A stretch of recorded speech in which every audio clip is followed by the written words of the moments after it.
లోక్సభలో 3 బిల్లులపై చర్చ ఇప్పుడు దేశవ్యాప్తంగా హాట్ టాపిక్ గా మారింది. మహిళా రిజర్వేషన్ల బిల్లు, డీలిమిటేషన్ బిల్లు, నియోజకవర్గ వర్గాల పునర్విభజన బిల్లు, ఇలా 3 బిల్లుల విషయంలో చర్చ ప్రారంభమైంది.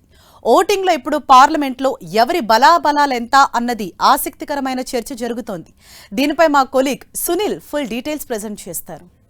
లోక్సభలో మహిళా రిజర్వేషన్ల బిల్లు, డీలిమిటేషన్ ద్వారా నియోజకవర్గాలను పెంచే బిల్లు, నియోజకవర్గాల పునర్విభజన బిల్లు, ఇలా 3 బిల్లులను పార్లమెంట్ ముందుకు తీసుకొచ్చింది కేంద్రం. ఈ సందర్భంగా ఈ బిల్లులపై చర్చ, ఆ తర్వాత ఓటింగ్ను కూడా నిర్వహిస్తోంది.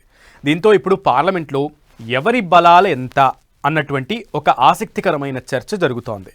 పార్లమెంట్లో దిగువ సభగా పిలిచేటువంటి లోక్సభలో 543 స్థానాలుంటే ఎగువ సభగా పిలిచే రాజ్యసభలో 245 స్థానాలున్నాయి. లోక్సభలో 292 స్థానాలున్న ఎన్డీఏ కూటమిలోని పార్టీల వారీగా ఉన్న బలాబలాలను పరిశీలిస్తే బీజేపీకి 240 ఎంపీ సీట్లున్నాయి. ఇక టీడీపీకి 16, జనతాదళ్ యునైటెడ్ పార్టీకి 12, శివసేనకు 7, రామ్ విలాస్ లోక్ జనశక్తి పార్టీకి 5, జేడీఎస్కి 2, జేఎస్పీకి 2, ఆర్ఎల్డీకి 2, ఎన్ఎస్పీకి 1, ఏజేఎస్యూపీకి 1, ఏడీఏఎల్కి 1, ఎస్ఏడికి 1, ఏజేయుఎస్పీ అనేటువంటి ఒక పార్టీ ఉంది, దానికి 1, ఏజీపీకి 1, యూపీపీఎల్ అనే పార్టీకి 1 సీట్ల బలం ఉంది. ఇలా మొత్తంగా ఎన్డీఏ కూటమికి 292 ఎంపీ సీట్ల బలం ఉంది 543లో. లోక్సభలో ఇండియా కూటమికి 233 ఎంపీ సీట్ల బలం ఉంది. అంటే ఇందులో కాంగ్రెస్ పార్టీకి అతిపెద్ద పార్టీగా, ప్రతిపక్ష పార్టీగా ఉన్నటువంటి పార్టీకి 98 సీట్లు ఉంది. సమాజ్వాదీ పార్టీకి 37, తృణమూల్ కాంగ్రెస్కు 28 సీట్లు మనకు కనబడుతోంది. ఇక అలాగే తమిళనాడుకు చెందినటువంటి డిఎంకే అక్కడ అధికార పార్టీగా ఉంది, దానికి 22 సీట్లు ఉన్నాయి. ఠాక్రే శివసేనకు 9, ఎన్సీపీకి 8, సిపిఐ ఎంకి 4, ఆర్జేడీకి 4, ఆమ్ ఆద్మీ పార్టీకి 3, ఐయుఎంఎల్ అనేటువంటి పార్టీకి 3, జేఎంఎంకి 3, సిపిఐఎంఎల్కి 2, సిపిఐకి 2, జేకేఎన్సీకి 2, వీసీకేకి 2, కేఈసీకి 0, ఎండిఎంకేకి 1, ఆర్ఎల్పీకి 1, ఇక ఆర్ఎస్పీకి 1, ఎంఐఎంకి 1, బీఏపీ పార్టీకి 1. ఇలా మొత్తంగా చూస్తే 233 సీట్ల బలం ఇండియా కూటమికి ఉంది. ఇక ఇప్పుడు చట్టసభల్లో మహిళా రిజర్వేషన్ల బిల్లు, డీలిమిటేషన్ ద్వారా నియోజకవర్గాలను పెంచే బిల్లు, నియోజకవర్గాల పునర్విభజన బిల్లు, ఇలా 3 బిల్లులను పార్లమెంట్ ముందుకు తీసుకొచ్చింది కేంద్రం. ఈ సందర్భంగా ఈ బిల్లులపై చర్చ, ఓటింగ్ను నిర్వహిస్తోంది. దీంతో ఇప్పుడు పార్లమెంట్లో బిల్లులను ఆమోదించే సభ్యులు ఎంతమంది, వ్యతిరేకించే వారెంతమంది, తటస్థంగా ఓటింగ్లో పాల్గొనే వారెంతమంది అనేది ఇప్పుడు ఆసక్తికరంగా మారింది.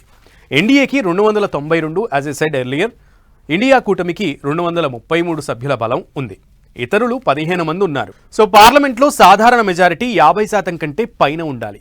రాజ్యాంగ సవరణలు లేదా అత్యంత కీలకమైన నిర్ణయాల కోసం పరిగణలోకి తీసుకునే ప్రత్యేక మెజారిటీలో ఆర్టికల్ 368 ప్రకారం 3/2 వంతుల మెజారిటీ అనేది కావాలి. అంటే 66.6% మంది సభ్యుల మద్దతు కావాల్సి ఉంటుంది. ప్రస్తుతం 540 మంది సభ్యులున్న పార్లమెంట్లో 3/2 వంత మెజారిటీ అంటే 360 సీట్లు అనుకూలంగా రావాల్సి ఉంటుంది. అంటే మరో 68 మంది సభ్యుల బలం అవసరం. ఎందుకంటే ఎన్డీఏకి 292 మంది బలమే ఉంది. సో ఇంకా 68 మంది సభ్యుల బలాన్ని అంగీకారాన్ని కూడగొట్టాల్సినటువంటి పరిస్థితి ఉంది. మరి ఆ సభ్యుల బలాన్ని ఎన్డీఏ కూటమి ఎలా సంపాదిస్తుందనేదే ఇక్కడ ఆసక్తికరమైనటువంటి అంశం. సో పార్లమెంట్లో నియోజకవర్గాల పునర్విభజన అంటే డీలిమిటేషన్ బిల్లును ప్రవేశపెట్టినటువంటి మోదీ సర్కార్కు ప్రతిపక్షాల నుంచి ఇప్పుడు గట్టి సవాలు ఎదురుకానుంది. ఈ బిల్లు ఆమోదం పొందాలంటే అధికార విపక్షాల మధ్య బలాబలాల ప్రదర్శన అనివార్యంగా కనిపిస్తోంది.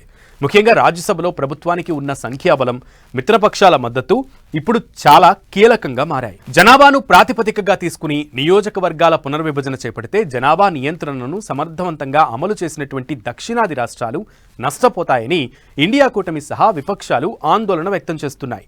దీనివల్ల ఉత్తరాది రాష్ట్రాల లోక్సభ స్థానాలు పెరిగి దక్షిణాది సీట్లు తగ్గుతాయని, ఇది సమాఖ్య స్ఫూర్తికి విఘాతమని వారు వాదిస్తున్నారు.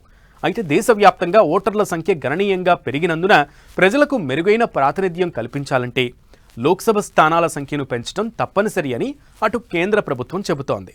అంతేకాకుండా 2023లో పార్లమెంట్ ఆమోదించినటువంటి నారీ శక్తి వందన్ అధినియం మహిళా రిజర్వేషన్ చట్టం అమలు కావాలంటే ముందుగా డీలిమిటేషన్ ప్రక్రియ అనేది పూర్తి కావాల్సి ఉంది. సో ఈ ప్రక్రియ జరగకుండా మహిళలకు 33% రిజర్వేషన్లు కేటాయించడం అనేది సాధ్యం కాదు.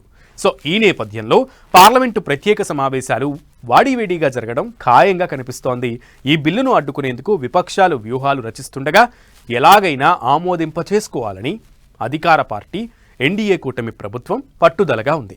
ఇది కేవలం సీట్ల పెంపు వ్యవహారం మాత్రమే కాదని దేశ రాజకీయ ముఖచిత్రాన్ని, అధికార సమతుల్యతను మార్చే కీలక అంశమని రాజకీయ విశ్లేషకులు భావిస్తున్నారు.